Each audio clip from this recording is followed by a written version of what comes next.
আসসালামু আলাইকুম ওয়া রাহমাতুল্লাহ।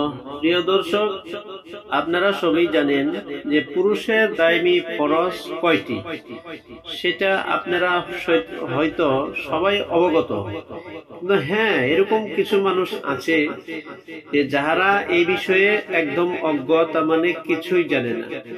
তো তাদেরকে জানা উচিত যে পুরুষদের দায়মি ফরজ কয়টি, আর এই দায়মি ফরজের বিষয়ে যদি সে না জানে তাহলে তার যেটা মানে আল্লাহর প্রতি যে ঈমান, আল্লাহর প্রতি যে বিশ্বাস, সে এই যে মুসলমান হিসেবে যেটা করণীয় কর্তব্য সেটার থেকে সে গাফিল রয়েছে।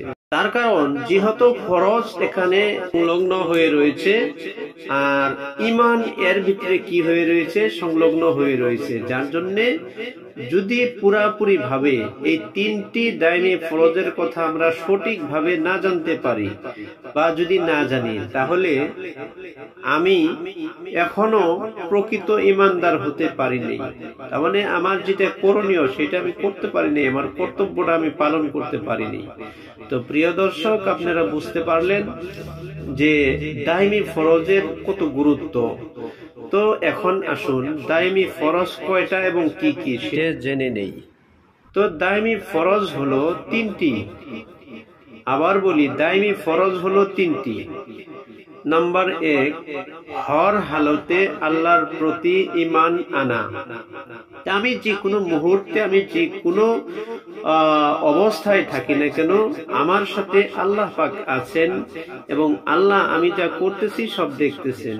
সেটা হলো প্রথমে হলো হর হালতে ঈমান আনায়ন করা। নাম্বার 2 হচ্ছে যে আপনাকে কমাস কম নাভি থেকে নিয়ে হাঁটু পর্যন্ত আপনার কাপড় পরিধান করা, তার মানে শরীর ঢাইকে রাখা। এটা হলো কি নাম্বার 2।